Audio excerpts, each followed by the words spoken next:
I did like the cucumber jewel. Bet you did. The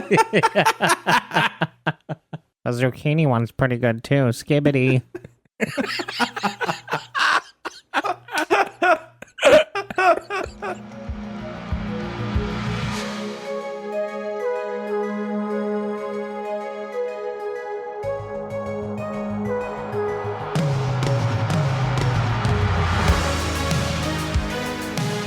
Welcome back, everyone, to S1E1, a show where each week we pick a different sitcom, watch just the first televised episode, and forgetting anything we might know about the future run of that show, rate it and decide if it's a show we want to greenlight or cancel. This week we're going to be talking about English Teacher. English Teacher has 8 episodes by the end of season 1 on FX. Today we're talking about episode 1, which is called Pilot, originally airing September 2nd, 2024. So to get things started, I'm Jay Gags. With me as always, the boys, Joe, Ferg, Nick, and Gordon. What's going on, guys? Hey, yo. Yo.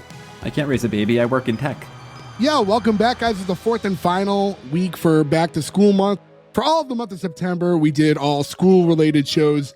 So we're finishing this month off with English Teacher, a show that just came out only a couple weeks ago. So they're only a couple episodes in right now as we're recording, but it's going to be an 8-episode season. Like I said, at the top of the episode.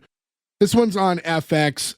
It got like a decent amount of advertising and hype around it. So I thought it'd be kind of a good time to slip it in since it was like we were doing back to school anyways. Yeah, isn't that why we did it?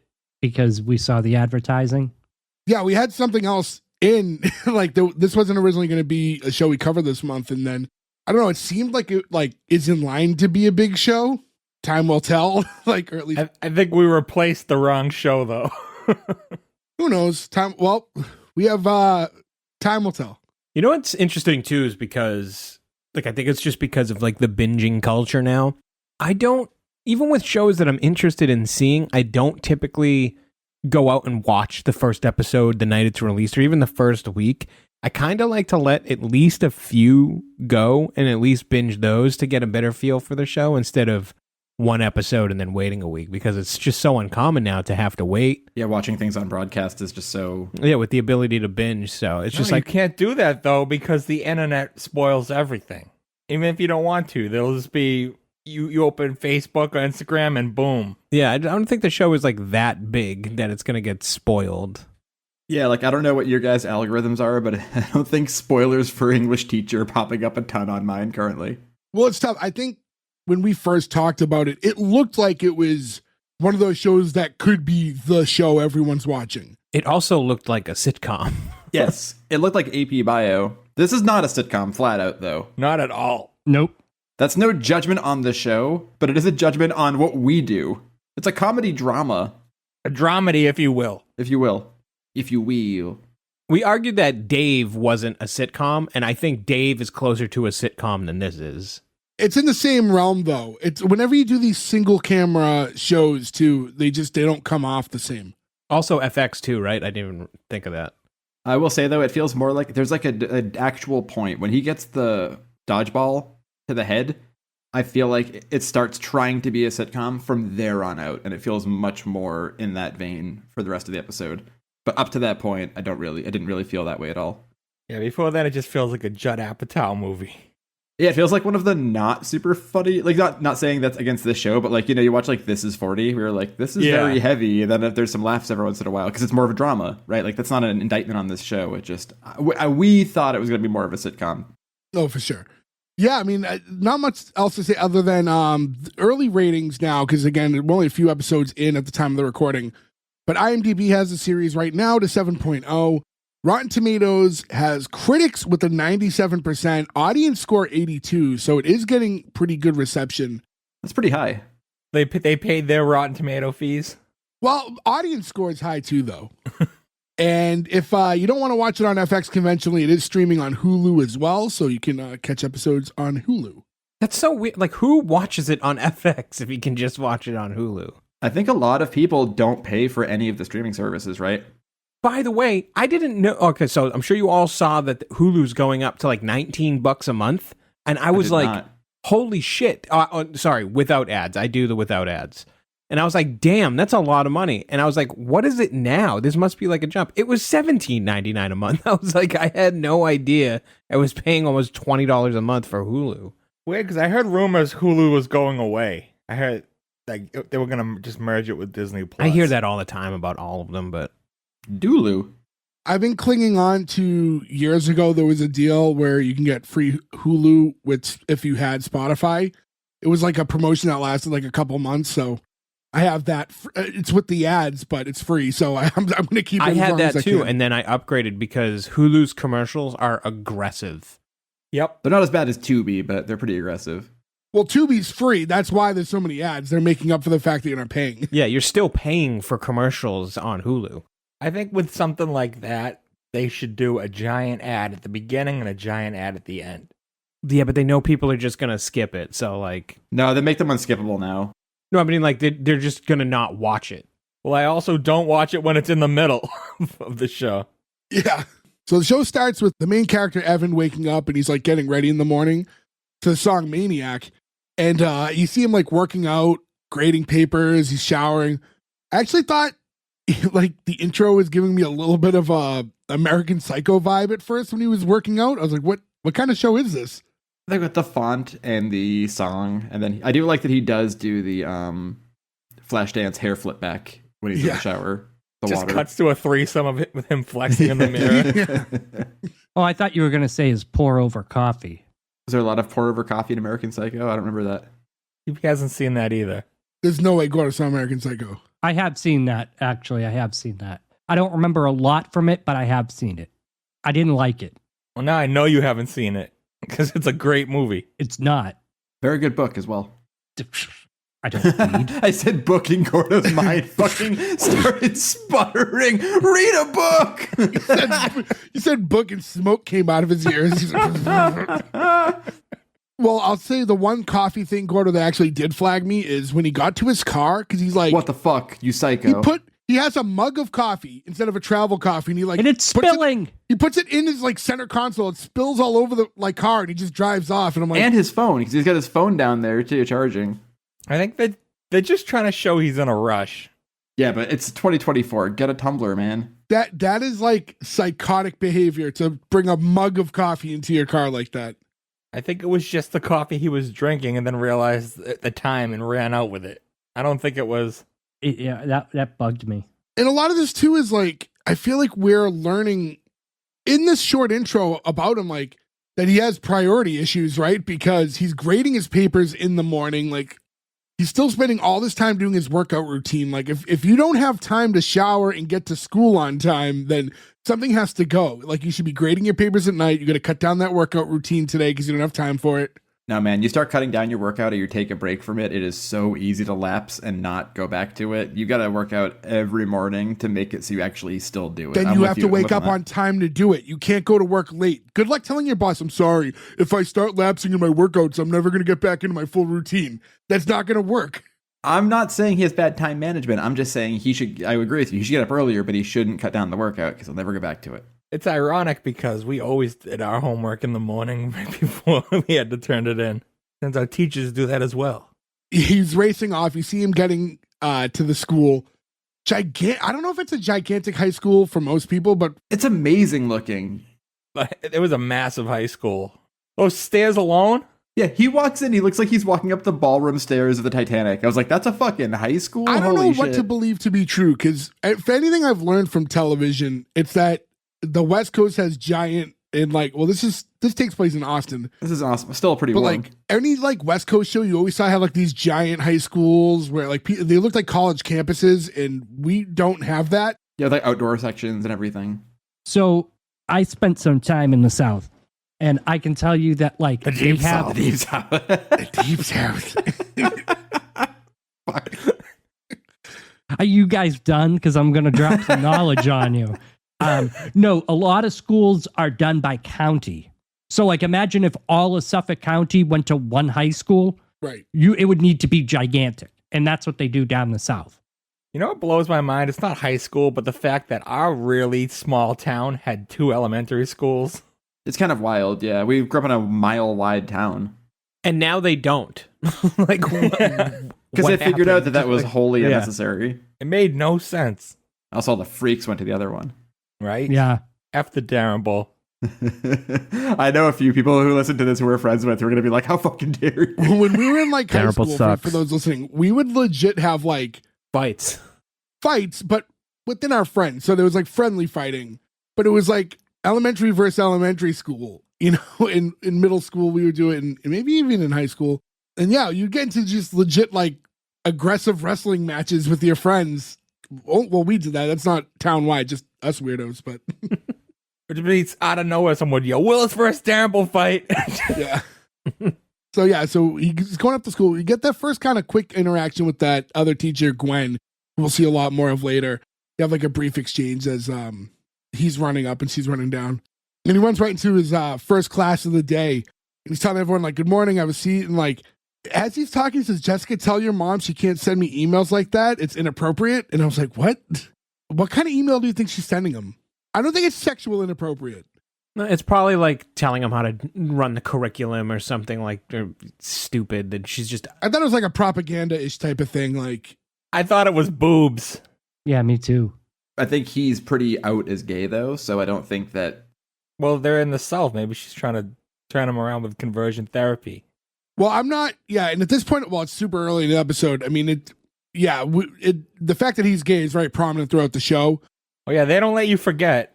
So yeah, even though like the fact that he's gay is very much not like a big reveal later in the episode, this early in, we don't really have any indicators yet. So I guess like the email from mom could have been that way, but yeah, I just, for whatever reason, didn't flag me that way.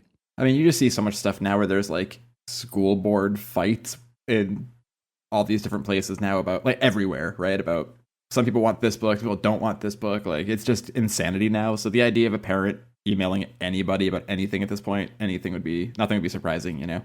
And, before I even really get much further into the episode itself, I should mention that Evan, the main character, played by Brian Jordan Alvarez, he's the creator of the show as well. He wrote this episode. He actually directs a bunch of episodes this season. So he's very hands-on with this. This project is his. He writes, directs, acts, created. So it's pretty much all him. You might know him if you watch the more recent seasons of Will and Grace. He was Jack's husband, I guess. I didn't watch the rebooted seasons. Yeah, I know he was in the whole thing. He was also in the Get Shorty TV show. I didn't know that was a thing.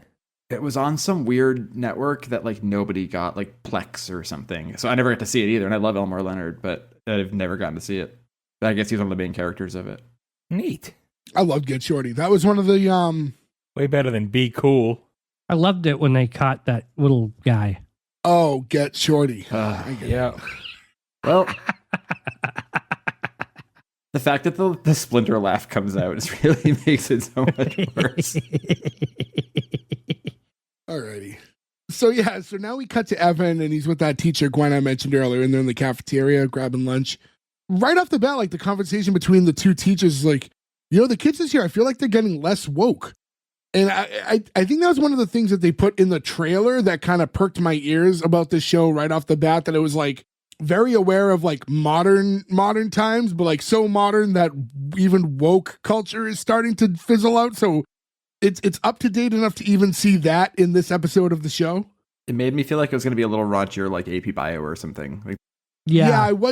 I thought it was going to be like a more dirty isn't the word, but I thought they were going to push more boundaries. It's just like a lot of social commentary more so than pushing the envelope. Yeah, they even say the R word now. Yeah, that's what Gwen was saying. I will say I have heard that word out in the world more often. I'm sorry. I told you I'd stop. I didn't say in our group chat. I said out in the world. But it's kind of jarring, right? Because you didn't hear anybody say it for so, like, it's just not a word people say anymore. So to hear somebody say a word like that, sometimes you're like, what the fuck was that? Yeah, these are always like tough conversations to have because the audience, one thing I really like about all of you guys listening, we have a very diverse audience. Yeah. And so it's really tough sometimes to take on any social issues, ruffling some feathers. But one thing I'll say is, you always see this through time. Things get really, really strict and then they get super loose. And then they get really strict again and they get super loose. And I think we're just kind of seeing that like things got very extreme, and now we're going to see that pushback again. Like the 90s were so fucking crazy, right? You didn't realize that because we grew up, we're all born in the late mid 80s. So like the 90s were like our childhood. We didn't realize how fucking wild they were until you look Stop back. telling people how old we are. Yeah. I think everyone's well aware how old we are now, but look back at like things from the 90s and you see like the Girls Gone Wild, or even like MTV, like it'll be like Sex on the Beach, and it's like these bikini girls. That would like, can you imagine that shit on TV now? Like people would lose their fucking minds. The Attitude Era. Yeah, like wrestling was crazy back then. So it's like you go back and look at what that era was, and then everything just really kind of like got really calm and like watered down after it was so wild. The Jerry Springer era, really, I feel like you can always use it with comedy, like stand-up comedy, right? Like you can think of the big stand-ups of an era, and you can usually tell, right? Like you have like a Sam Kinison and a Dice Clay, and now you've got like the dude from Tires, what's his name? Shane Gillis. Shane Gillis, yeah. Shane Gillis, and like people like that who are being much more like vulgar and not being PC about things, right? Well, I was going to say the R word pretty much. I mean, it's kind of like linked to Shane Gillis. Like that's really like. Is he like the who brought it back? No, I don't. No, he doesn't use it at all. He talks about Down syndrome a lot because he's got like, family, legit right? family that has it. Yeah. I was gonna say I've seen a few of his specials. I don't remember him saying it, but no. There's other like I know like Tom Segura would use it a lot and some of those guys, but no, I just think you just see the cycle, and I just think what we'll probably experience the next few years is things are gonna get really loose again, and then they'll tighten up, and it's just going to be that way forever. Our time to shine, boys. do you think Girls Gone Wild will come back though? No, because I There's think he's in my jail boobs. forever, right? Didn't that guy go to jail for like forever? There's my boobs. It's still the funniest thing ever. Is he out? I don't think so. I think he was straight. No. I mean, is he out of jail? that was the quickest Gordo ever got a joke off in his life, and you didn't sell it at all. He's got to earn it. What a concept. Girls Gone Wild. I mean, you know what? It's not as wild of a concept as bum fights, though. But you know what? This is all stuff that, both of those fall in the same category in that, like, Yeah. they existed and was profitable because the internet wasn't what it was yet, True. Neither makes money if you can just go online and just Google these things, Yeah. Also, I can't hear a steel drum now. Like, those commercials were on so much when we were kids, and if I hear one note in a steel drum, it's immediately, there's my boobs. Like, it's like right there. Yeah, you'd fall asleep and you'd wake up to that commercial. It would be that and like an 80s double CD compilation. The Snoop Dogg collection. It's like... I believe I have that one. Didn't you sign up for it, Jay? Yeah, because I was like 17 and it was a DVD of girls flashing their tits. But then what you don't realize is that it is impossible to cancel them. It was one of those things that's like, oh yeah, well, because the internet doesn't like exist the way it does. So you can't just hit like unsubscribe. You have to physically call and cancel your order. And it's like offices are Tuesday from 2:15 to 2:45. Oh, yeah. They know what they were doing. Yeah, you were like 14. Well, Yeah, I think 17 seems late for that. Yeah. well, again, they sold them. So it's not a me problem. Can't blame a 14-year-old boy for wanting to see girls flash their boobies. I feel like I remember you buying one at the Tower Records in Harvard Square once, too. I was going to say, because you said DVD, I'm pretty sure you had the VHS. No, I definitely didn't have a VHS. Jay No. was an early adopter of the DVD player, though. That's what me and Ferg were saying, Get Shorty earlier. That was one of the free... Me and Ferg were like probably like the first two people in the town to have DVD players somehow. And there was like a deal that came with the first one. Like the one that you could get had like 5 free movies they sent to you. It was The The Mask, Jackal, Get True Shorty, Lies. The Jackal, It was And the Last last Best. Right? Fools Rush In. and Fools Rush In. I couldn't remember the last one. It was tough to follow. Ferg was listing the movies we actually got, and Joe just listing movies he think we may have gotten. He's just like saying names of movies. I'm like, no, that wasn't it. Well, I remember watching them at your houses, though, when you had them. He named yeah. The Jackal. I love the Jackal. Even after what he did at Tom Green's desk. Fudge. Yeah, you're talking about fucking Jackal with a Wise singer chainsawing Tom Green's desk 30 years ago. Anyways, back into the cafeteria scene, and the two of them are talking about like how kids are changing and stuff. He's talking about how the kids showed him AI porn of Oscar Wilde having sex with a woman, and he goes, and he's gay. That's when I realized he was gay. The way he said, and he's gay. I was just impressed that they're still teaching things like Oscar Wilde in high school in 2024. That seems surprising to me because I don't think they even taught, like, that's some pretty dry, old. I don't remember Oscar Wilde in our high school. That's what I mean. Like, I don't even think they were talking about that stuff when we were in school. Cuts to the two of them sitting and they're eating at like one of the tables. And that's when the gym teacher, Marky, shows up. This guy fucking rules, by the way. He makes this Best whole show. character on the show. Easy, yeah.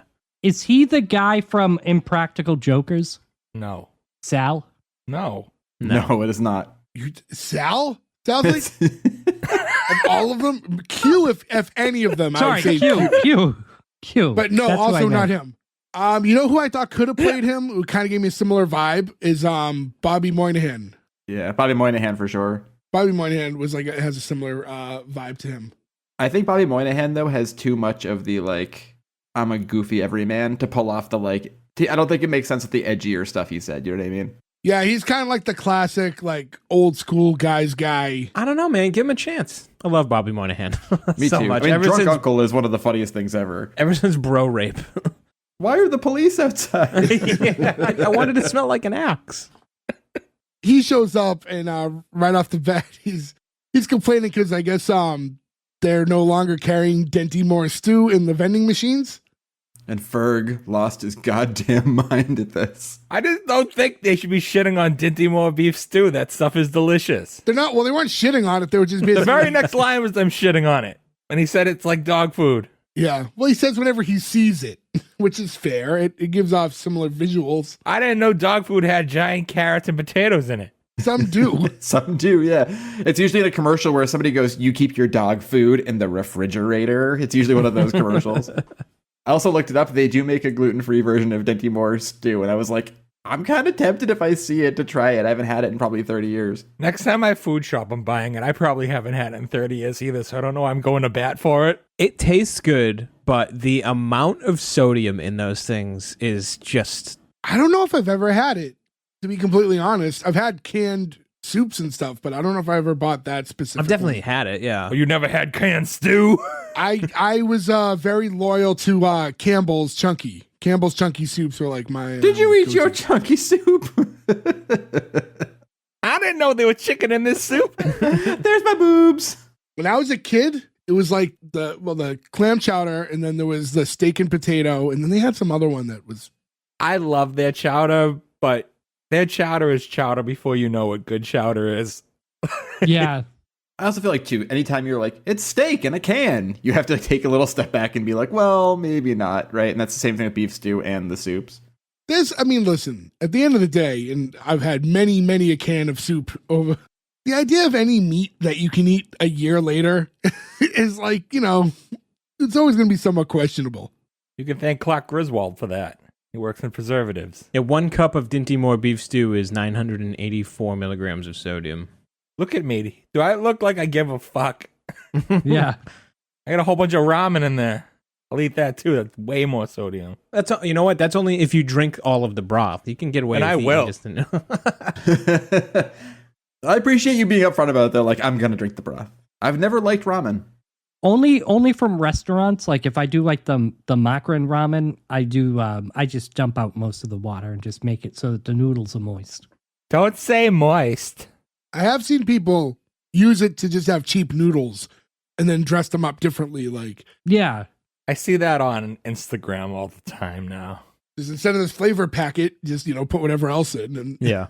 I got to say, I'm not a big fan of flavor in a packet as a general rule of thumb. It's really just bouillon. Like, Yeah, it's a ground up bouillon cube. Yeah. Right, but if it's in a cube, it doesn't bother me. In a packet, I feel very strange about it. And it's my own hang up. it's also easier to snort when it's in the packet instead of the cube. Oh, is that why you tempted? But no, they don't make... Back when they used to make good bouillon snort. Fucking fentanyl in it these days. so they're talking about the soup and he's they're like, oh, it's probably better off with all these kids like roaming around just filming everything now, getting, some sort of a video of you eating these soups out of the vending machines. And he's like, yeah, send it off over to Communist China. And he starts getting in on like the whole TikTok thing. Ferg, I know you hate TikTok. I do hate TikTok. I mean, we're at the, I mean, and this is prescient now, but who knows in the future, people hear this at different times, but I think TikTok has like a deadline, right, to either sell to another company or has to come off of US servers, right? I think that's like right now. Yeah, that's like, Yeah. it's pending. I feel like something will happen. There's no way it's going to go away. Something will happen. I heard someone was going to buy it, some US. Plenty of people have offered to buy it. They don't want to sell. Yeah, they don't want to It's sell not- it. It doesn't matter to Is them. there a way, not to make this a giant tangent on its own, but they can't like make some sort of a compromise where, okay, we're not going to sell, but we will succumb to whatever regulations you want with They security? did 2 years ago, and they just didn't do it. Yeah. Oh, got it. Like, they said okay, and then didn't do it. I, for one, welcome our Chinese overlords. If they go through with this and like TikTok goes away, will they then come after Temu next? Because don't they also steal all our They information? better not. I still love that Ferg is so anti-TikTok and so pro-Temu. Berg has like a very strict stance on the ethics of like the TikTok thing, but still loves Temu knowing they do the same exact thing. I don't get anything out of TikTok. They steal my information. At least I get cool stuff for very good prices on Temu. I'm going to look for stuff on Temu that I want to get, and I'm just going to be like, Ferg, can I PayPal you to buy it for me so that I'll I order can it still for you, get man. the I'll cool protect. stuff? I'll protect your info. Thank you. This mic stand came from Temu. Just Did saying. you guys see that somebody ordered a croissant lamp on Temu and it was just a glazed croissant? It was a real croissant. Yeah. Neat. Very topical. That's interesting. Did that work as a lamp? Yeah, I mean, they shoved a bulb in it. Yeah. Okay, sure. Then they did the Uncle Fester and it lit up. Yeah. It smells like toast in here. Lamp is flaking. The gym teacher, Marky, he's going on and he's continuing to talk about like the TikTok thing. He says, a lot of people say they vote with their dollar. A lot of people do vote with their dollar. I vote with my dollar. He's like, I also vote with my vote. That made me laugh. And he says he never chooses who he's voting for until after the debates, by the way. And it's it's like, yeah. I love a man, though, who loves a good debate. I'm very mad we're not going to get more of them. We debate too. about debates internally, and like without getting into like politics, one thing that I stand by is, you know, most people who like really watch the debates are seldom change. If you already decided who you were voting for before the debate, you're not going to watch it and then go, you know what, and switch sides. They always cut back, too. They'll be like, we're live in whatever town they're in, right? And we've got 17 undecided voters. Like, these people are fucking lying to you. They just wanted to be on TV that night. Yeah. Now, like another teacher walks up, Rick, and he joins him at the table, and he starts. He's like a weird cat. I don't even know how to describe him. He was like freaking out about all the shit he had, and he's like felt like it's a waste because they've upgraded the lunches at the school. He's also not a teacher. He's their counselor, which I didn't realize until Oh, I was... is that the case? When did they say that? They don't. That's why it's confusing. Okay. So in the end, when he's Okay. introducing people, you're like, if you know he's the counselor, you're like, oh, that makes a lot of sense. He's like a liaison to everybody. Yeah. But in this, you just think he's like a wacky teacher. Okay. All right, yeah, he's but yeah, he was like freaking out about like all the shit he had, and he's like, this is kind of like an interesting intro to this guy. He noted that Marky got a pecan pie, something I've never had, to be honest with you. Oh, I My love favorite pecan pie. It's a good pie. Looks too sweet. It's very sweet. You wouldn't enjoy it. Yeah, I know you don't have much of a sweet tooth. Yeah, I probably wouldn't enjoy it. But it's like my number one favorite pie. I love pecan pie. Me too. Cheesecake is number one, but pecan pie is like number two. I love cheesecake, but that's for the same reason I don't think I would like pecan pie because it's not This is sweet a at all. pie conversation. Cheesecake is cake. It's right in the name. Idiots. I like an apple pie with a little bit of ice cream on top. I don't like apple pie. Meh. I don't understand that. I know. I'm an extreme minority with that. I don't like. I like apples. I don't like them once they're cooked. Do you like cider? Yeah. I was just meant to mention it to you guys earlier and I forgot, so this is the perfect segue. Trader Joe's dried apple rings are fucking great. Oh yeah, I've had those. I told you I got the apple cider donuts today. They're delicious from Trader Joe's. I'm going apple picking this weekend, so I'm going to end up with 10,000 apples that we do not use all of. I'm also going apple picking this weekend. You guys going together? I'm going to, I'll be in Mass. You probably won't be. No. I'm going to the Big E. Langston? No, the fair. My buddy was just there the other day, and Chubby Checker was playing, who we've talked about on this show that Jay and I saw at a different Him and that country thick fair. dick. Did your buddy see his penis? I talked to him about it. He was wearing regular jeans. The first thing I look at, picture of Chubby Checker. He's a professional photographer, so these are really good photos. This is very good high-res photo. First thing I look for, how big is that dick? Is it as big as I remember from those years ago? That does not look, it's deceiving, yeah. Oh, God. Rick's talking to them about responding to emails because he, I guess, had told them that there were going to be changes to like the lunch stuff that they were going to have at the cafeteria, which seems weird because he's the one who's complaining about how he brought lunch despite the changes. And they're all telling him how they haven't. He's just apparently the guy that they don't really look at his emails anymore. He sends too much weird shit. Everybody has this one friend too, where like people Yep. like this at their work who's like, oh dude, you got to get into the stock I'm into. Like that's such a like the guy at work thing, you know? He keeps sending them like the I have good business opportunity type emails and the pyramid scheme type stuff. He's like, no, this guy's legit. I met him at a TED Talk. He's like, you went to a TED Talk in person? He's like, or was it TEDx? What's the difference? See, that went over my head. I don't know what that means. That was over my. I had to look it up. TEDx is like a online TED Talk thing ish. Isn't one of them like anybody can do them? I think you have to get asked to do it. So it's like TED Talk on Reddit, right? Something like that. I was thinking like Newsweek. Like anybody can be like submit articles. TEDx is like TED Talk light, but yeah, it was kind of like I think it was a little too highbrow of a joke for a show that's For an FX. we're talking about like an FX series that's already not super based in comedy as much as we thought it would be. Yeah, these jokes are a little too a little too smart for us dummies. Yeah. I'm glad though that every one of us was like, what the fuck is the difference, right? Like I'm glad we're all in the same boat. Yeah, I feel better because you guys are smart and don't know either. So I wouldn't go that far. And as they're talking, you see Evan notice this guy through the window, and we find out he's like the new physics teacher. He's gonna be filling in for this other teacher, Jennifer, who's taking time off to do the Amazing Race. And you get a glance between the two, and I don't know if it was revealed that he was gay yet, but this is when It wasn't. if you didn't know yet, you could tell the look that they were giving one another that, he was He's gonna fill in all right. He's giving the look that when Wayne sees Cassandra in Dreamweaver plays. I'm sorry, fill in what? He's gonna fill in. Fill in All what? right. Fill- His dick. Oh. He's gonna fill in his dick with what? What's he gonna fill his dick in with? But Gonna put butt in his dick. In the pee hole. He's gonna fill it right up. yeah. I'm not part of this tangent. So you can't blame me when you have more editing. No, you're not editing this out, Gordo. Stop making yourself look better than you are editing out these things. I think it's funny that it's another substitute because that's 3 weeks in a row of substitutes. There's a lot of substitute teachers. I mean, I think it's a funnier premise to start off with, right? Because it's like a fish out of water immediately.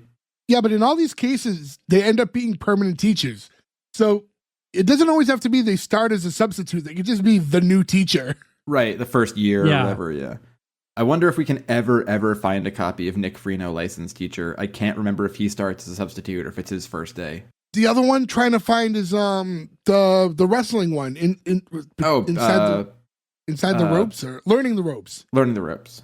That one is impossible to find. Yeah, all I can find is that YouTube version. It's so bad that we can't do it. Yeah. That stuff has to exist somewhere, right? Like there has to be like reels of this in some salt mine somewhere. Like I just don't know why people don't try to. There's enough celebrities and wrestlers and stuff in it. You think somebody would try to like you know what this is? This is the downside of the streaming era versus the home video era, because if this was still like only DVDs, they were just pumping out anything that they thought had like a niche market, right? So like this probably would have been on DVD. That came out during that era and we still don't have it, so. But that's so bottom of the barrel, they just didn't get to it yet. You know what I mean? If we were still where they're trying to get everything because somebody might buy it. And that one was Canadian, right? I think it was produced in Canada, yeah, but it was first run syndication like Mama's Family. And I think the problem with Nick Freno is that one was a WB show, I believe, and that might legit be lost footage. There's some shows from the WB that they don't know where the masters are anymore, so.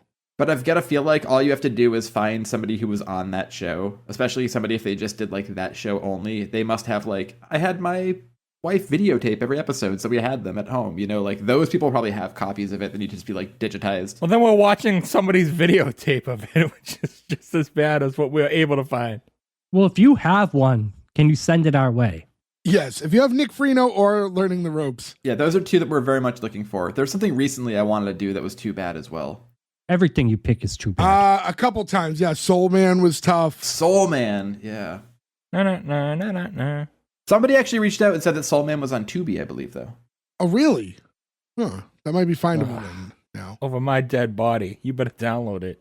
So, anyways, all these teachers are talking at lunch, and the principal walks by, played by Enrico Colantoni, who we've seen in a couple shows now.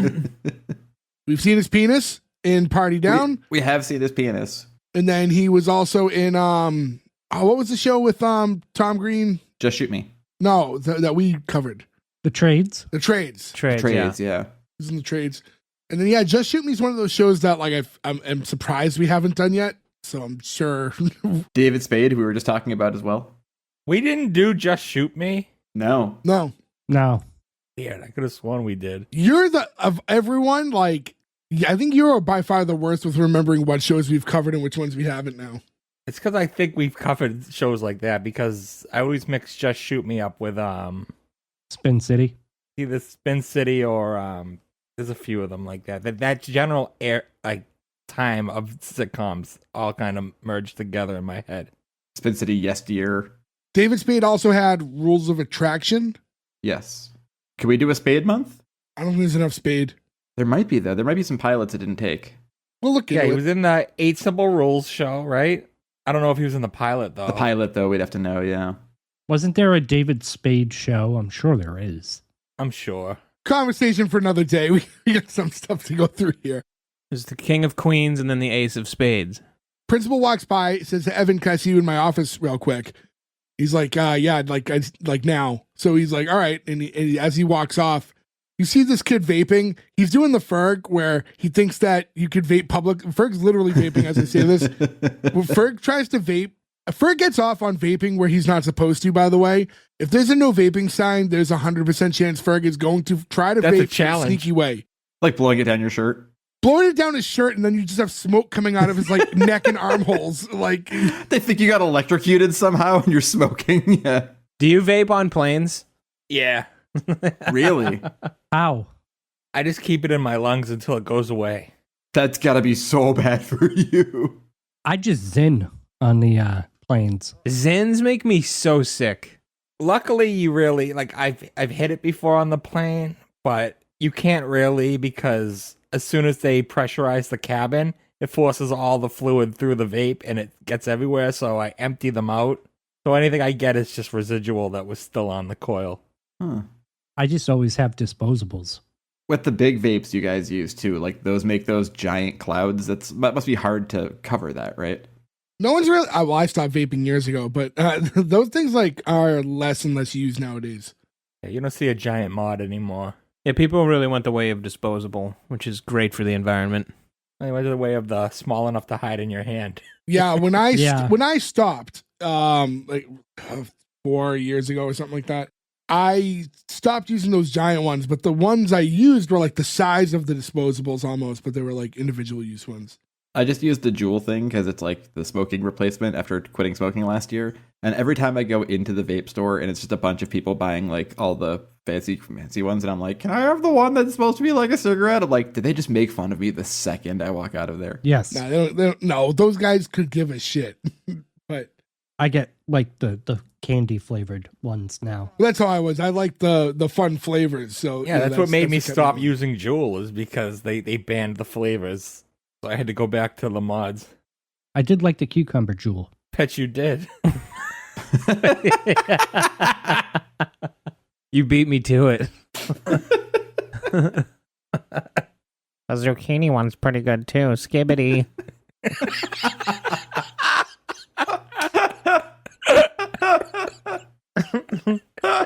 So, anyways, we cut to the principal's office. He's telling Evan that he's being investigated. He's like, I'm being investigated for what? By this mom, Linda Harrison? It's like, Linda Harrison, why do I know that name? And then he's like, she alleges that you kissed your boyfriend in front of her son. And he's like, wait, hold on a minute. Like, that was like, it was like a peck. It wasn't like anything. He's like, well, there's a formal complaint now. Because he thought this was like, it came up last year, but it kind of like went under, it wasn't a big deal. I misheard this at first, and I thought he said you kissed her boyfriend. Oh, yeah, no. Yeah. In front of the class. And I was like, well, that's an interesting story, right? And then like it took me another 10 minutes in the episode, and I was like, oh, I know what happened. I have to go cross out some of my notes now. I just think it's weird that it's a year later. Well, I don't know. I think it works with the story, I think. So he's like, I know that name. He's like, she's the one who complained about one of the books we were going over in class for the lewd reading, right? And he's like, yep, that's her. And he's saying to the principal, do you remember which book it was that she complained about? The Great Gatsby. Do you know how long that's been in the curriculum? It's a pretty tame book, but it's about... What's wrong with The Great Gatsby? I mean, I think those people, though, they just find something that could be against their agenda for anything. What was banned when we were in school? It was just The Catcher in the Rye, right? Just the what? The Catcher in the Rye? Yeah, I think that one, they were afraid we were going to go shoot John Lennon. We were going to shoot Sean Lennon. We were The Catcher in the Rye in 2004. I like Sean Lennon. I'm not knocking him. I'm just saying, like, that's the... And Evan's like, wait, how come Marky never gets investigated for all the shit that he says? Oh, Marky, he can't be investigated. He has protected victim status. He was injured in a car accident his first week of training in the ROTC, and he's 1/32nd Native American, so kind of has paper proof of that. I love that. I love the idea that he was only in the ROTC and he has like military benefits to get out. He's like, I'm an injured vet. Like, that's such a great fucking joke for this character. As we learn more about Marky, he's just like he knows how to like work with what you have. You know, like where Evan, there'll be more examples of this later down the road, but it's like Evan's more prideful and Marky's more like, this is how things work, and this is how you use them to your advantage. Like, he took like a 23andMe and saw like 32 Cherokee. I wonder, I should have looked it up, what the line is, right, for you to be able to claim. I think it's an eighth. Is it an eighth? Yeah, that makes sense, right? I think you have to be 25%, 1/4. Okay, so that's a decent amount, right? 25%. That's actually more than I was expecting. According to the U.S. Embassy and Consulate in Canada, it has to be 50%. Well, that's different. That's not Native Americans. That's yeah, no. I see it. 25%. It's Native Canadians. I forget the term. It comes up a lot in like Shorzy and Letterkenny. I think they just call them natives. Yeah, I think they just call them natives. There's a different term though too. I forget, but Indigenous peoples. Now I have to look that up.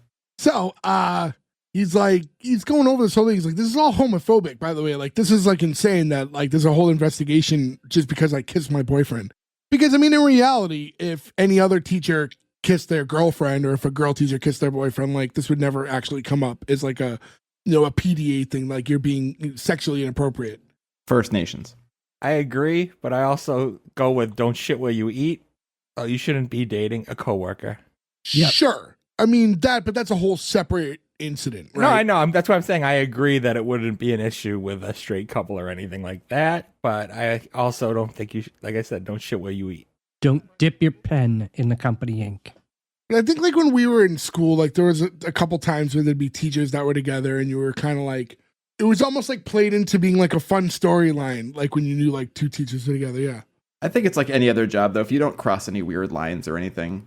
Yeah. And as teachers, it's like a little easier because like they're separate, like they're not working side by side. So the actions of one teacher doesn't directly reflect like what the other teachers are doing. So it's not like there's any, it's more like if it was like an administrative person in the school with someone like that, that's when it could be like more inappropriate. Also, it's just a bad idea. If you break up, then work is awkward. It's like, fuck. Yep. I mean, I think everybody has probably been in a situation like that before. Yeah, I think most of us at some point of our lives have made that mistake.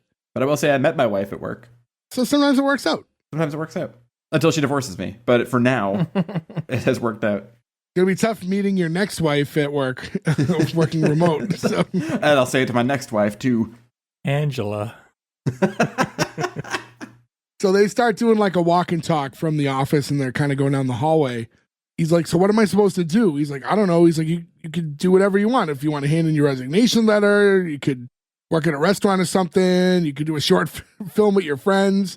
He's like, you want me to quit my job? He's like, no, I don't want you to quit your job. He's like, I'm just, saying. just write a statement letter in your defense, and I'll submit it on the, to the district on your behalf. And he's like, I'm not writing a statement. This is bullshit. He's like, what's bullshit? He's like, you're lucky they're not suspending you. I feel like they made a mistake making this the setting in Austin of all parts of Texas, where I don't think this would be an issue there.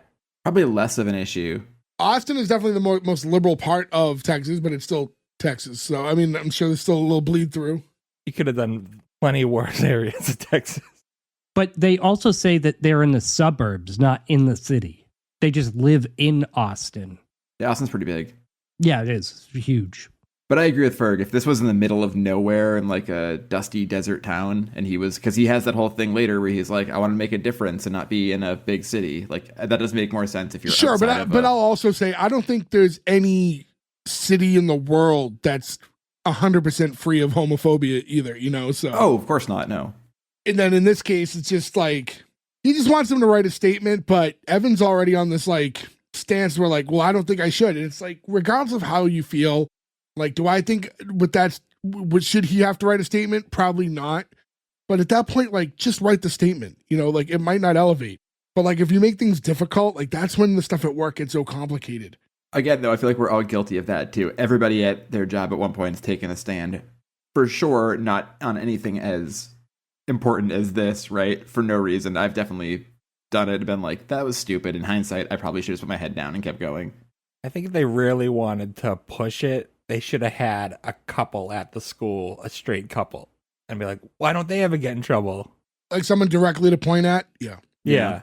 Have them really necking, in the hallway. Like, or have like a teacher dating a student and be like, why? No one's bothered by that. Like, well, Cindy's 18, right? Like, that's like a weird loop you could go through. Well, what's tying this all in right now is when Evan realizes that the mom who's like put this complaint in about him, her son, he doesn't know for sure, but assumes is gay. He's like, he's in college now, right? Like, is he gay? He's like, his mom thinks I turned her son gay. That's like a crazy thing. That's like so unfortunate that there are people in the world who think that's a thing. Yeah, so like basically what's going on is her son, now that he's out of high school and kind of like living off on his own in college, probably finally came out to mom and she doesn't know how to handle it. And she's like, oh, it must be that gay teacher who kissed the other guy like last year. Which is also nuts too, to be like, you saw somebody in real life kiss a gay person or two gay people kiss or whatever. But like, kids now have the internet and access to everything. Seeing a person do that, like if you'd come across that somewhere else, right? Like you have TV. Yeah, but that's an easier person to blame. You know what I mean? Sure. Like, damn Will and Grace, damn it, all the hell. No, they were okay. They were funny gays. People were accepted it. Isn't that a weird thing too? Like that was how to break down the barrier. Be like, well, we like them. They're funny. Like, fuck, the world's so fucking weird. So principals tell him, listen, just get the statement done. And why don't you take the rest of the day off? You need to calm down a little bit. And you cut to Evan, who's now out to lunch with who we're going to find out soon is his ex-boyfriend. So the guy who he kissed, in question here in the whole investigation. One thing I did like here that sitcoms do this all the time where it's like, take the rest of the day off and think about it. And they're like, I don't want to take the rest of the day off. That would make me think about it more. Like if your boss comes to you and says, take a half day, yeah. You fucking just get out of there as quickly as possible before they change their mind. Yeah. Right. Woohoo! Yeah. Like a smoke trail should Cloud be coming of from smoke. your feet. Yeah. So now you see him having lunch with his ex, and this dude's like, I have said this before, like, I did quit for a reason. And he's telling him, like, I'm doing a lot better right now. And they're giving all these tech jobs away in Austin. Like, you could just get a great job, you'll have better insurance and all this stuff. And Evan's like, I can't quit teaching, like, in work in tech. Like, I need this job, like, because it means something to me. This is, again, and listen, I don't think you should have to, like, change your occupation to better suit, like, people accepting your lifestyle. Like, not saying that at all. We do see a lot with Evan, like, the same thing with the writing the statement. Like, he's very set in his ways about a lot of things. He knows there's, like, an easier road in life, but this is his plan and his vision. Even with teaching, like the idea of him just teaching closer to the city comes up. And he's like, no, I need to teach here where there are going to be more problems because that's how I can fix things.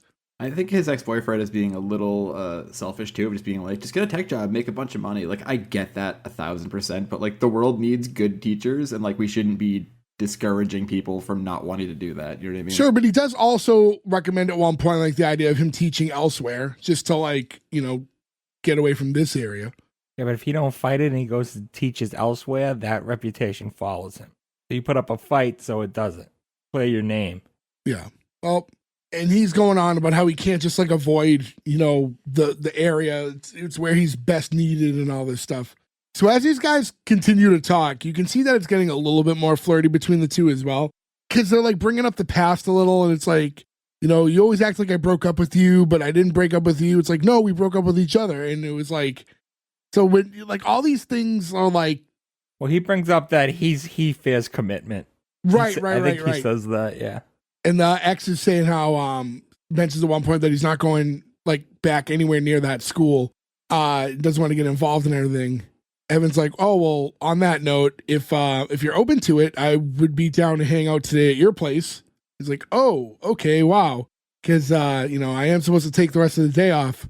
The ex is like, see, you create all your own problems. Like, for example, what if you get me pregnant? Are you going to keep the baby? I can't raise a baby. I work in tech. And then he just goes like, if I get you pregnant, it would be a miracle. And I thought that this was like a great spot for a joke, and they didn't put a joke here. Yeah, they were just weirdly hard cut here. Well, there was a hard cut, all right. Yeah. Well, yes, it immediately cuts to the two of them making out at the ex's house. Great, and now the entire audience is gay.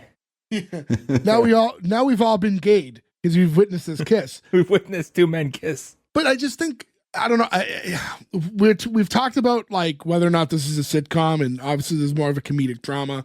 But even then, there should be like some jokes once in a while just to like cut the tension at times. And I know they're being flirty, but there was like such an obvious spot for like, it doesn't have to be like a goofy joke, but there was room for a joke right there when he's like kind of joking around with him about getting pregnant. And he just ends it with like, yeah, that'd be a miracle. Like, yeah, well, yeah, fucking obviously be a miracle. Yeah, it ends on an odd tone. Yeah, I thought it was just weird. Also, you gotta love anytime this happens a lot in movies and TV where people are like hardcore making out through a doorway. It's a dangerous move. Like two people with their eyes closed, one person backwards, and you're like intertwined rolling into a house. Right? I can't even open my front door when it's dark. Yeah, like using the phone flashlight like a 100-year-old man being like, how do I get in here? And there wasn't even like anything else to that scene too. It was just them making out real quick, and then they just cut away from it. And when we get Evan later, it's Evan later back home alone. Like there was like nothing other than to like just show us some kissing real quick. Yeah, just implied that they did it. Because they could have just implied that later by him talking. Like he later brings up that he hooked up with his ex, and like it's weird that they just added the scene just to add it almost. Maybe it was to give us the out that maybe they kissed more than just a peck because this is how they actually kiss, and he's misremembering it because to him he's so idealistic that he doesn't think of it that way.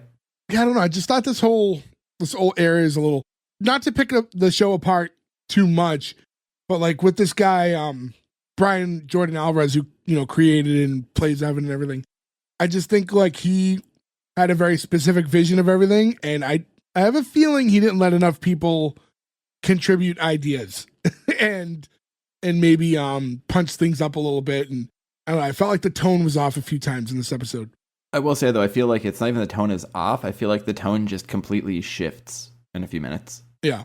Yeah, because now we cut to night, and Evan's home, and he's on his laptop trying to write this statement. And while he's doing so, he gets a FaceTime from Gwen.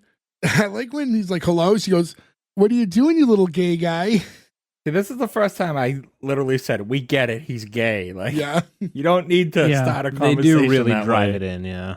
I think we've talked about it before. It's like the whole thing when Ellen changed over, and like the one example I was used is like, they didn't have any gay ice. And you're like, all right, everybody, I think that this joke could be used better elsewhere, And is this the creator of the show again? Like, because he's pulling from his own, he's a gay person in real life.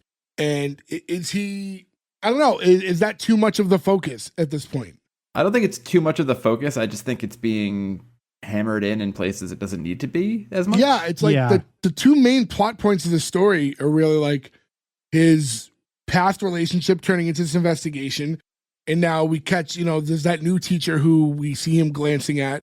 So we know that's a potential thing. And that's fine. Like it's like we get that he's gay.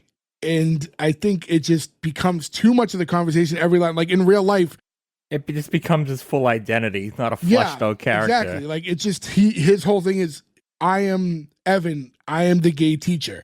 Yeah, and I think it's I get what you're saying. It's like, just like you be gay, that's fine. But like, we don't need to be constantly like told. Like, we get it. Like it's, but also, I feel like maybe they could have gone a different way with the first episode. Like, I feel like this story specifically, unless it's like a whole thing for the rest of the season, seems like it could have waited. You know what I mean? I also just don't think this whole HelloFresh phone call needed to happen. Like, this feels superfluous to the whole episode. Also, it didn't need to be a friggin' FaceTime either. I hate that everyone FaceTimes now. I've never FaceTimed a single person. Oh, you did? I did it a lot during COVID. No. It's different. I did not, but at least I can make sense of that. You wanted to see people. Yeah. Yeah, I would like FaceTime and like call my parents and stuff, like when you couldn't see Sure. people. But I wouldn't do it now. I wouldn't FaceTime you if I needed to ask you a question. But people now, you'll see them FaceTiming everywhere. And so it's like, just text, or make a call. The only time I've ever FaceTime is like when my wife is in like visiting home, or like my wife is on vacation or something. Like, I'm not going to FaceTime Joe. Well, the thing about this whole call is this, I thought, would have been the reveal that he hooked up with his ex because he tells her. So like the scene of them hooking up, which led nowhere, it leads to this scene where he's revealing that he hooked up with him. So it was like, yeah, I don't know. It just seemed like there wasn't a real point to this, specific scene, seeing where we got the scene right before it. Yeah, it just felt like a, what do they call them? Like baked in ads? Like when they do that because they talk about HelloFresh. Like product placement. Yeah. I feel like that's what this is. It's like an Apple product placement and a HelloFresh one. Well, the fact that they mentioned HelloFresh by name at some point, yes, but I don't know. It's it transitions into the next scene, so I get it. Like it kind of needed to happen flow wise because you did need something after the makeout scene because the makeout scene couldn't go right into the montage of him thinking about the incident. Because this is what happens after this phone call. You know, he talks to Gwen for a couple minutes, finds out that Gwen's home while her husband's cooking a HelloFresh meal, and then they hang up. And then he starts kind of like daydreaming and kind of has that flashback moment to the actual incident that this investigation is for. So you see like him walk into his ex's classroom and they have like a quick kiss, but then what he claimed was a quick peck was really 2 kisses with a butt grab. So it was a little bit more than what he remembers in his brain, or at least initially. Like the squeeze. Oh, that was Yeah. a flashback? Yeah. That was the incident that this whole thing was over. I thought this was something. I thought he went to like his like dance class or something. No. No. Because then you see the student that the mom is filed a complaint is the kid who was like sitting there like looking at them like, oh wow, like that's the kid who's gay who didn't come out yet when he was in high school, whose mom's Okay, like, so I upset. misinterpreted that whole scene. I didn't realize it was a flash. I thought he ended the phone call and went to like. Now that you say it, I guess it isn't like super obvious. I just think because of to get to this, you needed him at home to have like the thought to go into it, but It's just that didn't feel like a classroom to me. That felt like it was like a gym thing. It was like Or a dance studio. Yeah. It was like a ballet class. So I thought that was just happening again, and that it was making him think, oh, maybe I wasn't appropriate. I think if you cut out this whole scene, though, you could have probably had him just sitting at his desk and having the same flashback thing. Yeah, that changes a lot, though. I didn't. All right. Yeah, no, that was the actual thing that happened that's getting him in trouble. Yeah, and at first I thought to even add further confusion, like when he first walked in, he looked like Q for a second. Like I thought he was walking into the gym class to like kiss him. I was like, what the fuck is going on? And then it was the boyfriend, or the ex, rather. But it was like a ballet class. I don't know. It was weird. Was it like calisthenics maybe or something? It's weird because they're using the same like montage with the same song to go from a flashback to like modern day, but we don't know it's modern day because it's the same song and it's still like slow motion. you see him like walking down the hallway and all these kids are like looking at him and recording him. And he eventually takes a seat outside. And what cuts from the montage is the scene where it's abruptly cut off by a dodgeball pinging him in the head. And like the music stops and everything. And I don't know, the timing was funny because the song and tone were so like, it was a more serious part of the episode. This was another trailer scene that made the show seem a lot more comical. Right. Yeah. But again, like I said, I think this is the shift to the whole episode now. Because now you get the kids who are super funny. You get the relationship stuff with Marky that's super funny. Like the show definitely like brightens up a little bit from here on out. The dodgeball that hits him in the head is from the gym teacher. He like runs up to him. He's like, "Oh, working on your defense statement, I see." He's like, "I'm not." He's like, "Wait, how do you even know about that?" He's like, "I know things, man." He's like, "I got my ear to the grindstone." He's like, "It's your nose to the grindstone or your ear to the ground." He's like, "No, it could be whatever I want." He's like, "I got my finger on the pulse." He's like, "That one's actually correct." Their interplay is very, very fun. And I like that, like, their relationship is like, they're two different types of people that shouldn't be friends, but it shows that they can be, like, friends. It's showing you that you can be friends with people despite not sitting on the same side of the fence of certain arguments and stuff. Yeah. It's very much a work thing too, though, right? Because like I'm sure we've all had friends who were like, they're not people you normally would hang out with, but you come super close to them because you work with them, and you're like, that's a great thing, right? That you realize that you can be friends with all kinds of people. It's pretty obvious that Evan and Marky share zero in common when it comes to like anything like politically or socially. Like any type of real conversation they could have other than what's going on at work, they're probably going to sit on opposite sides of. Marky's telling him, he's like, "All right," he's like, in your statement, just write, "Hey, I'm being targeted for harassment because I am a proud gay man." He's like, "Not that proud." He's like, "You have to fight fire with fire." He's like, "Life's not a fucking poem. This is how you get out of it." I feel like even his character brightens up here because even he's having this sort of back and forth with him, like saying not that proud. I feel like isn't something he would have said earlier in the episode. Yeah, that's a good point. Marky's just telling him, like, the kids want to see you squirm. Like, they do stuff to get this reaction, and you have to, like, negate that. Well, and Evan's like, "But it's not the kids trying to get the reaction out of me. It's the mother who's, like, doing this whole thing." And that's when Marky has that realization, like, wait, who's the mother? It's like, oh, Linda Harris is like, oh. He has that realization, like, that, like, he also realizes that her son's probably gay. He's like, "He took your class, right? Holy shit, dude. She's saying because of you, her son's gay, isn't it?" Like, and he's like, "I didn't turn her son gay." One of the funniest responses of all time too is just, "You sure about that?" There's like, it's so it's so hard to combat when somebody says that to you. You're like, I think, fuck. He's like, "You can't just turn people gay." He's like, "I'm not saying you did it on purpose, but look," he's like, "it sees you being you and thinks like, oh, that's how I want to be." And like, he's like, "That's how I felt the first time I saw Jose Canseco in person." Did you get all excited? Yeah. I did get excited, and he's like, "Who's Jose Canseco?"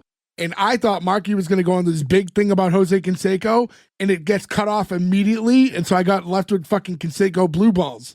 That's all right. He left it open for you, buddy. Go for it. Let our fans know about Jose Canseco. Well, Jose Canseco is one of the greatest baseball players of all time. He saved baseball. I have multiple Jose Canseco tattoos on my arm, and I have a signed Jose Canseco baseball bat about 4 feet to my left. Tell me you didn't pay money for that. Oh, I did pay money for that. And that is why I paid money for that. It was because of that. Yep. Jose Canseco's the man. He also shot off his finger trying to clean his gun. And he threw his wife down the stairs. You left that out. I'm not even going to say allegedly. That happened, right? Yeah, that did happen. Yeah. I don't normally we try to give the allegedly on those things, but I think I'm going to go ahead and say allegedly. I wasn't there. O.J. Simpson allegedly murdered those two people. So, yeah, I'm a big fan of Jose Canseco. Is one of your tattoos him throwing his wife down the stairs? No, I have Jose Canseco as a monster tearing through the city of Boston. And then I have on my Ninja Turtles tattoos, I have Casey Jones holding a Jose Canseco bat. You have the best heroes. I mean, who doesn't love Elias Codius, though, right? Red Sox great, though. A lot of dingers. Yeah, he wasn't here very long, but lasting impression. That era of the Red Sox had some great players who did some bad things, right? Like Roger Clemens, but like, oh, what? So how young is she? It's like, buddy, you can't do that. Allegedly. I don't think that was allegedly either. I don't think it was either. So, yeah, let's move past all this. And in the next scene, we see Evan, who's like hosting book club over at the library in the school, like kind of after hours. It's like him and a dozen or so students. I'd like to call back things we didn't mention. I will say the way this scene ends, though, is that a kid is running laps and he comes back and he almost throws up. Marky calls him not so Speedy Gonzalez, and I fucking laughed so hard at that. That was pretty good. Yeah. The kid just gives him the finger. I feel like those are two characters who I feel like probably don't get much play when they reissue those cartoons now, him and Slowpoke Rodriguez, but I love Slowpoke Rodriguez. This is the best play on Speedy Gonzalez ever. It's his slow cousin. cartoons were different. No, Speedy actually somehow survived. He's still on like modern day. Oh, is he? Did they probably just maybe toned it down a little bit? Pepe Le Pew got the boot, but Speedy stuck around. I thought that they tried to do like a cancel on him, and then people were like, no, we love Speedy Gonzalez. Beloved character. Just like Pepe Le Pew. Well, I don't think Speedy Gonzalez was a bad stereotype because he was fast. Yeah. It was like the opposite. Back to book club. They're going over something for a second, and while they're all talking, it comes up that the students all know about this investigation that's going on with Evan. He's like, how do you guys know about that? Like, you guys should know about it. And like, listen, like whatever, we know about it. Like, what you need to do is just claim that they're attacking you because you're Hispanic, and then and that they have a racist agenda. And then they're like starting to go over like Hispanic would never work anyways because he'd have to do one of those DNA tests or whatever. And then he's like, he is Hispanic, you know, in what way? It's like his mom's from Colombia, which I believe is true. I know in real life he's half Hispanic from his mother's side, and I want to say she's Colombian. It would make sense to not. Yeah, it would be weird to write a different. Yeah, in real life, Evan or Brian in real life, he fluently speaks Spanish. Wish I could. The girl goes, "That's not Hispanic. Hispanic means Mexican." And the girl's like, "Oh, God, I'm calling the cops." That's the fucking best response. cops. I'm calling the cops. The kids in this scene are fucking great. And this is when it felt real, is when the girl goes, "You're bullying me." It's like, "You're bullying me." The one kid walks up, was like, "Look, Mr. Marquez, you're gay, you're Hispanic, this is a slam dunk here." And then one of the other students goes, "I'm telling you, gay doesn't count anymore." And he talks like a straight white guy. And then one of the other students there goes, "I think your voice is a little gay." It's like, I like this because they're right. yeah. There's also another kid in the background you hear go, "Really gay?" So it's like the kid chorus here is very funny. And then you have that like weird student who's in the back going, "If they're gonna get you, they're gonna get you. There's nothing you can do about it. They got me, and I had everything going for me." And they go, "Jeff, you got in trouble for selling Molly at the junior prom." He's like, "I was doing it as a bit." And they were trying to get me ever since the first time I wore those camo overalls, which I was also doing as a bit. And it's like, Jeff, what do you mean a bit? It's like, something I'm doing and I really mean it. I love like there has to be like the divide between like the dumb kids and the smart kids here. Also in 2024, a kid walks into school wearing camo overalls, you're immediately just like, maybe go for the exits. Well, maybe they're Rey Mysterio. Maybe. They're asking him like, why would you even want to stay at this job if they're treating you like this? Like, because this job's important to me. I like watching young kids bloom and grow. And they go, "Don't say that on your trial. It sounds creepy." He's like, "There's not going to be a trial, okay? You guys are fucking up. You're freaking me out." And then they get him for cursing. I think this is the best written, aside from maybe the last scene, the best written scene as far as comedic beats go of the whole show. Yeah, tough to explain because there was so many different people talking. The whole show should have been like this. Like, Agreed. Yeah, I think having more of the kids' voices involved definitely like livened up the scenes too a little bit. He's telling everyone like, "All right, like until next week or whatever," and everyone starts walking off. Said essays are due, so book club has essays. Yeah, this after hours book club has homework. worst club ever. Yeah. Also, they're all reading 1984. Can you imagine having to grade, not even grade, having to read like 20 teenagers' take on 1984? That sounds like fucking hell. That's why we should salute our educators. That's a book that was not a required reading book when we came up, right? And I feel like it used to be. Animal Farm was. I don't remember reading it for high school. Animal Farm yes. was. I remember reading that and doing a report on it. Yeah, and I thought 1984 too was like an optional one. Well, that would make sense too because they're doing this as a like superlative sort of thing, right? Like an after hours. Yeah. Now they did that book Mouse. A mouse. Yeah. The like Nazi allegory one. Yeah. So as all the kids are filing out, one like stays behind for a second and he's talking to Evan. He goes, Mr. Marquez, look, we're on your side, okay? Fuck those people who don't like little gay kisses, you know? And again, it's like the mouths of kids, right? Like he's being really sweet and he means it. It just comes out so fucking insane because kids are fucking idiots. Just by saying like little gay kisses, it just makes it sound so funny. And then we cut to the cafeteria the next day and we see Evan and Gwen and they're grabbing food. And this is again Evan noticing like that new physics teacher off in the distance. And he's going, oh, look, no one's taught him not to eat the nachos yet. And you see like him like off on his own, like eating a nacho. But they like didn't look like there was like anything like on the nachos that are gonna get you sick. So like it was like nachos grande or something. There's like jalapenos and like random meat or anything. Maybe it has bad cheese. I mean, any cheese that comes out of a pump top is usually bad. It's still weirdly good. Yeah, and if you mix it with ketchup, it tastes like eggs. Ew. Yeah, you know what? That's been. I don't know if it was you or other people who have said that before. I never got that vibe at all. I learned that from when I worked at the movie theater when I was 14, and I would get cheese fries, but I'd also use ketchup, and they'd mix, and it tasted like eggs.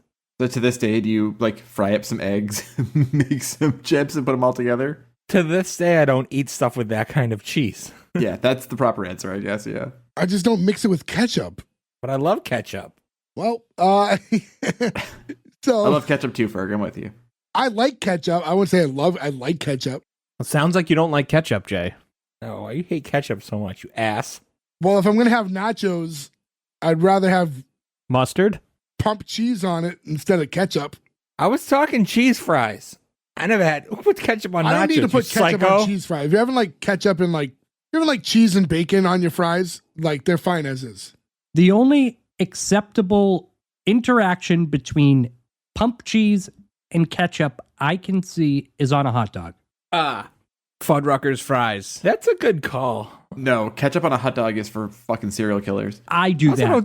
I don't do cheese on a hot. Yeah, wait till I come and I'm gonna be eating glizzies with ketchup.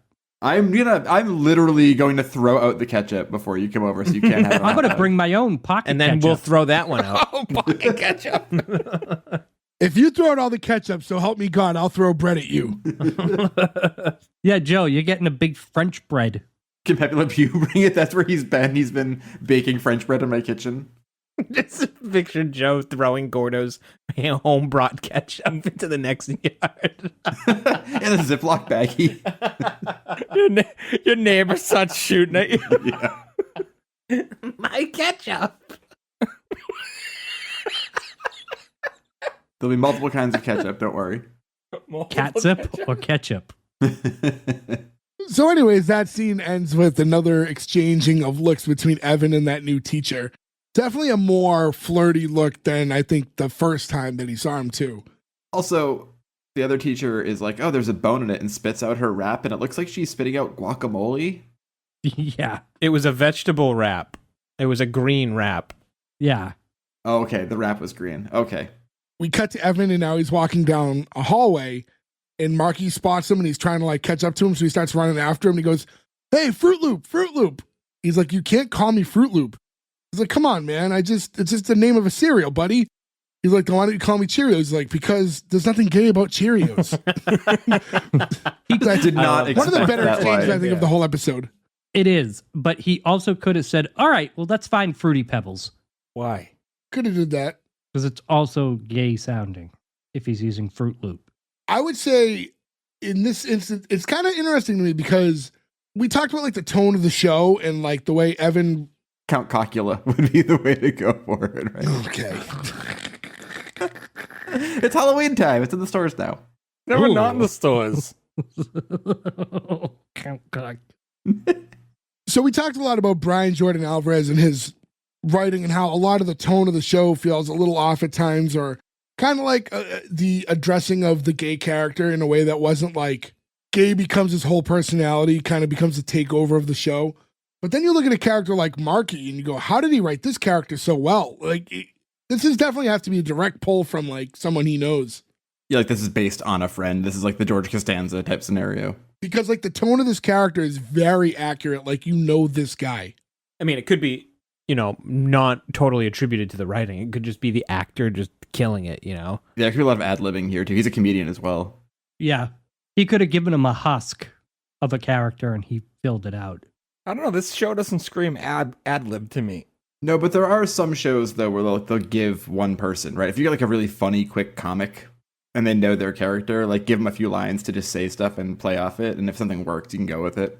But you're right. It does feel very written. Everything. A lot of the other show feels so so written, Yeah.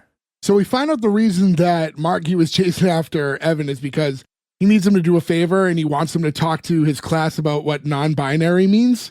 Evan's like, what does this have to do with me at all? He's like, because you're good at giving speeches. It's like, it's your lucky day, man. He's like, no. He's like, I'm not doing it. He's like, come on. Like, I think you want this. He's like, no, I don't. Like, this is your hero moment. Come on, buddy. This is your opportunity. Here it is knocking. It's like, who's home? Evan's home. Like, I'm not doing this. And then, it cuts to him at the gym and he's about to talk to all these students. It's funny, like, just the idea is like, the kids are asking him this question and he's like, oh, I'll just ask the gay teacher. Like he's the representative for anything now. Did anybody else feel like you knew this was a setup for something? I didn't know for what, but I was like, there's no way kids wouldn't know. This caught me off guard, actually. I feel like even if they were talking about freshmen, if you were to ask most kids if they knew what non-binary was, they would know now. You know what I mean? They know better than us. And that's the whole point of the scene. So when he starts talking, he's like, all right, everyone, listen up. Marky, that is. He goes, this is Mr. Marquez. He's going to teach you all about non-binary. He is our very special gay guest. He's like, clap. Come on, clap for him. Everybody clap. I love telling them to clap for him. Our gay guest. You just say our guest. Evan gets up. He's like, hey, guys, I'm Mr. Marquez. I am a teacher here at school that many of you know, and I'm here to talk to you about a subject that I think you all know already because you're on Tumblr. And the kid's like, Tumblr's dead. Well, you're on the internet and you have TikTok and Instagram and you know this stuff. So I don't know why you're asking me to explain, but a non-binary person, right, is somebody who does not identify as male or female. And one of the kids is like a hermaphrodite? He's like, no. He's like, can you even use that word anymore? Well, it's funny. When he says like a hermaphrodite, the coach says yes. Yeah. Yeah. That's another thing, too, we were talking about, like, the hard R earlier. Like, when was the last time we heard somebody say hermaphrodite? Like, it's another word we were like, forget that word even existed. When we were kids and we were all told that Jamie Lee Curtis was a hermaphrodite. I still don't know if that's true. I don't think that's true. I don't think it is, no. I'm going to Google that later, but I'm going to use incognito mode. Always made me feel different about the True Lies stripping scene. It's weird that things like that got around in a pre-internet world. Well, that's why it was uncontested back then. Yeah, right. But how is it something that made it across the country? You know what I mean? Like, how did that become such a widespread, heard thing? Yeah. Because you couldn't fact check it. But how did it get from one side of the country to the other? How does everyone hear it? If you ask somebody who lived in Wisconsin who's our age if they ever heard that Marilyn Manson was actually Paul Pfeiffer from the Wonder Years, they're 100% going to go, yes. Yeah. And like, we never said it to anybody from Wisconsin, and they never said it to us, but we all heard it. And it wasn't being said on the news or on MTV or anything. Like, it weirdly traveled in some crazy way. We all heard this stuff. Oh, I thought you were also going to say that he took out his rib to suck his own dick. Yeah, there's that one. There's that one, too. Yeah, he had 2 of them. He was very popular for a minute. Isn't he in jail now or something? No, someone tried to cancel him, I know, but I don't think it took. I don't know all the details, so I don't want to get too into it. I know it was a lot of it was stuff that when you hear it, you go yeah, no shit. Like, I guess he was extremely aggressive in bed and was into weird shit. And you go, well, but he might have taken it too far with someone who was not fully, I don't know the situation, so I don't want to, speak out of turn.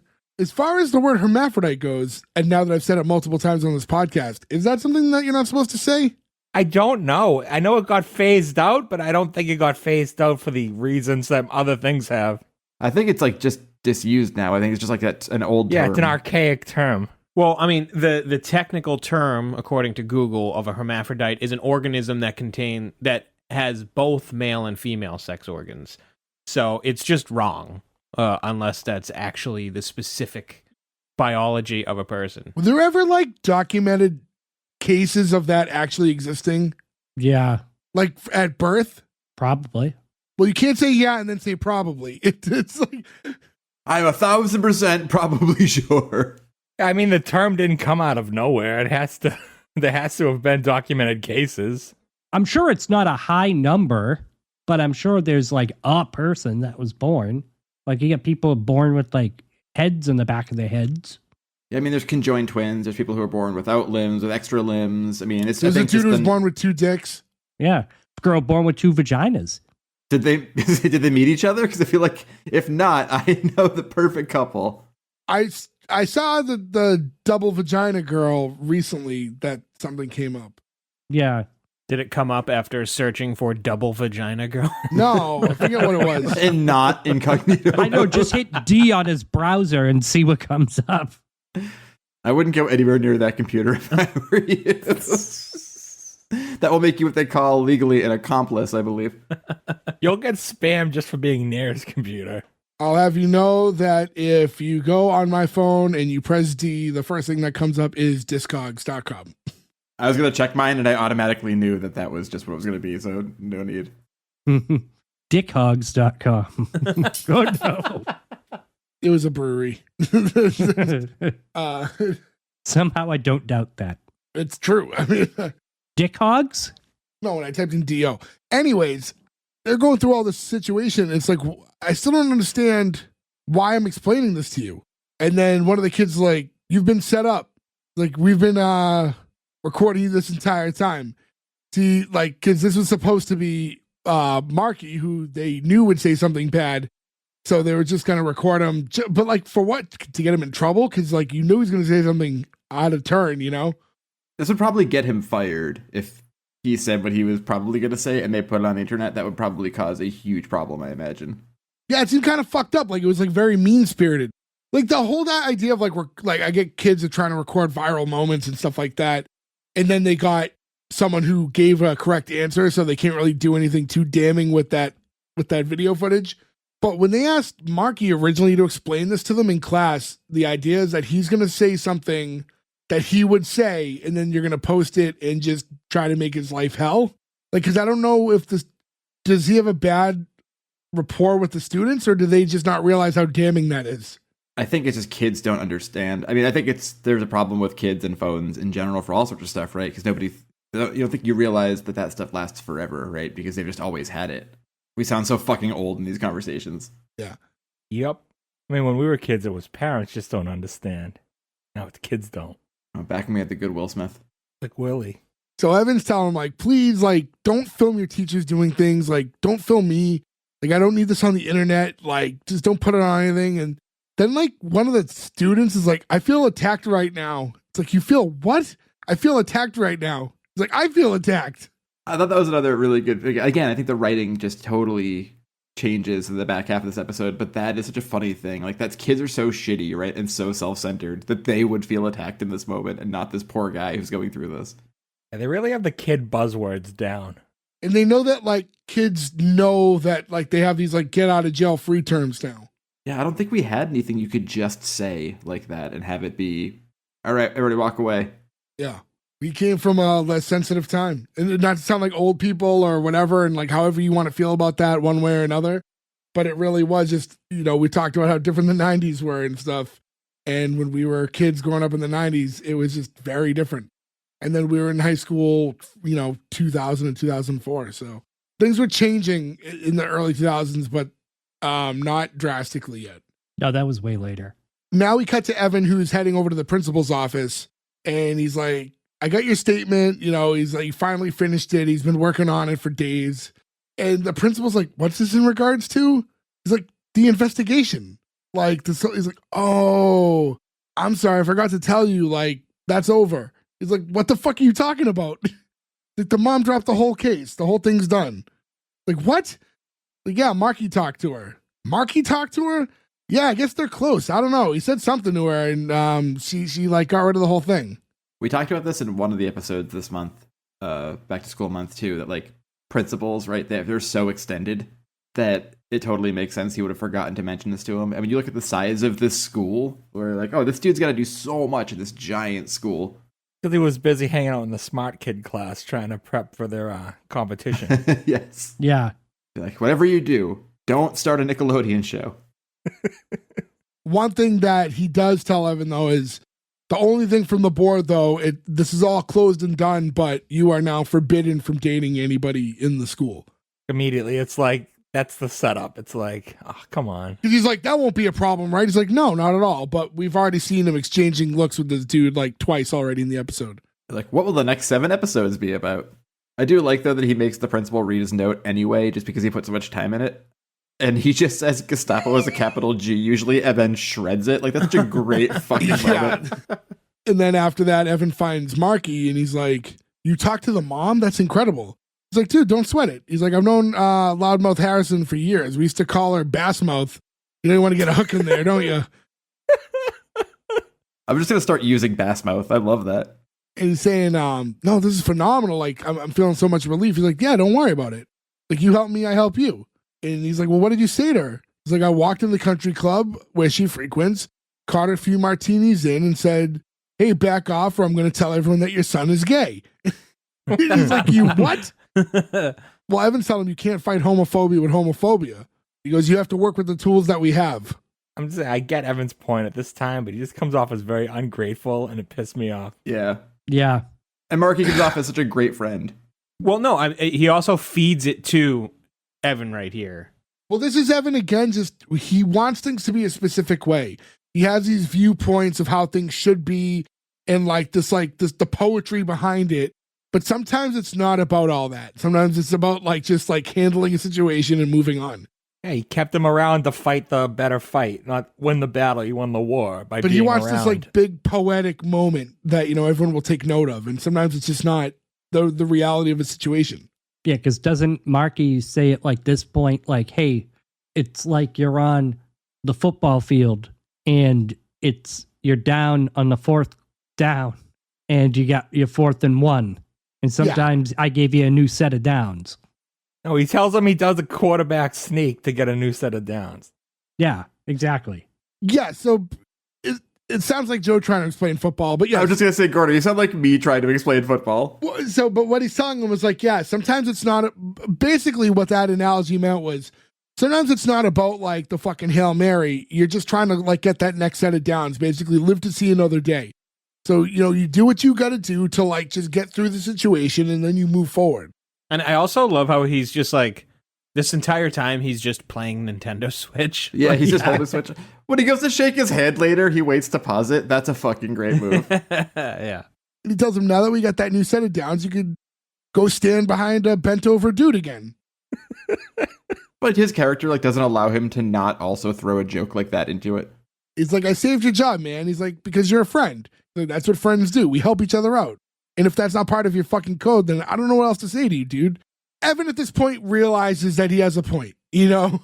And he's like, you know, I don't get all the football stuff you're saying, but thanks. You know, thank you. I was right there with him. I mean, do you really you don't even understand like downs? I understand the idea of downs. I don't know how many you need or what causes you to not get any more to where the ball goes to other people. Like, I understand, I have like a vague understanding of like how football works. I just understand the mechanics of it, I guess, or like the specific rules. Well, we can't go through all the ins and outs of explaining football from scratch to Joe right now, so we'll just keep moving forward. Next, we see Evan at his desk in this empty classroom, and Rick, who we haven't really seen since earlier in the episode, walks in with that new teacher, who we now know his name is Harry. And he's like, hey, like, have you met Harry, the new guy? He's looking for some dry erasers. Kids keep drawing bubble butts on his board. And that's weird to me because when we were kids, I never once drew a butt. I drew a million penises. I never once drew just a butt. I drew that fancy S. The fancy S a lot, yeah. Colonial homes. Colonial homes? And uncircumcised dicks. Dude, yes. When you're doodling, you just do like the house with the roof and the pitch. Oh, yeah. When there was that house you had to draw without taking your pen off the thing with the X through it. I used to do that a lot. Yeah. But this is when the two guys get to meet each other formally. You know, Evan's like, oh, you know, sorry, you know, didn't introduce myself to you sooner, but I'm Evan. He's like, oh, hi, I'm Harry. Like, oh, nice. He's like, Gwen said you're from Louisiana. He's like, yeah, my home got destroyed in the storm. So it's like, oh, wow. Such a weird reaction. He goes, oh, wow, not, oh, wow, that sucks, dude. Yeah. Oh, wow, your house got destroyed. So Harry's like, yeah, I'm trying to build a new home here. And Evan goes, that's great. I'm so sorry about your house. It's not great. I'm sorry about the storm. He goes, yeah, it sucked. I like your shirt. He goes, this white shirt? He's like, yeah. And it's the most plain, regular button-up white shirt. So you could tell that like that was like just enough to be like, oh, he's interested too.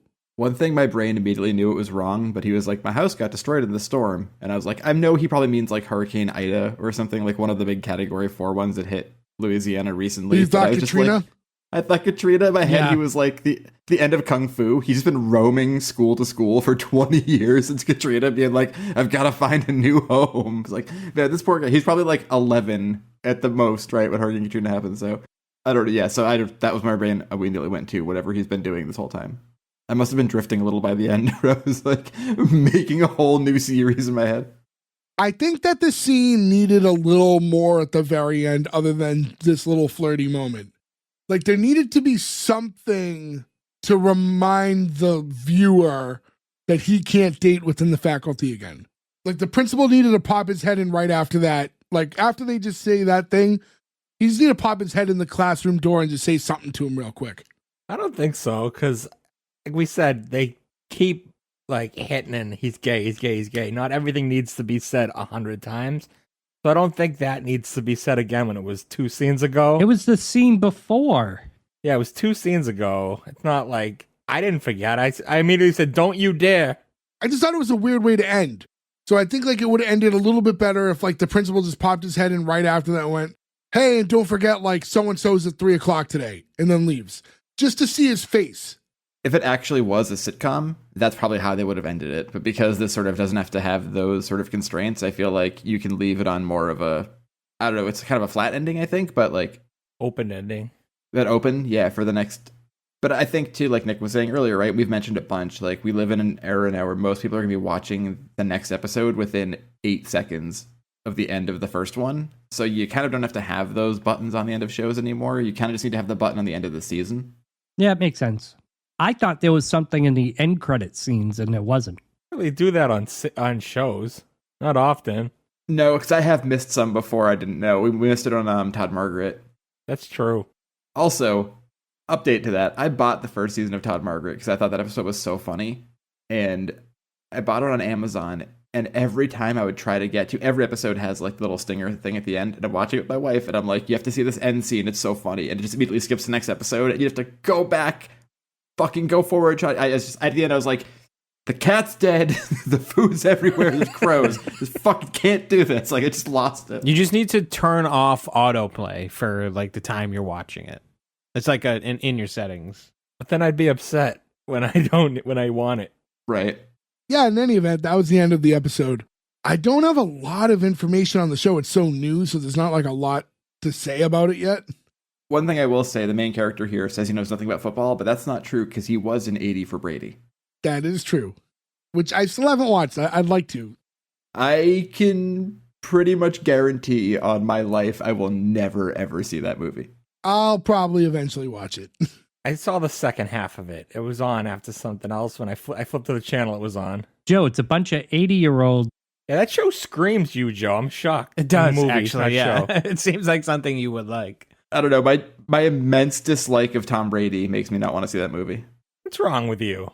What's wrong with me? Mister, I can't take a fucking joke. I'm going to do a roast and then fucking bitch and cry about it. Fuck you, you millionaire douchebag.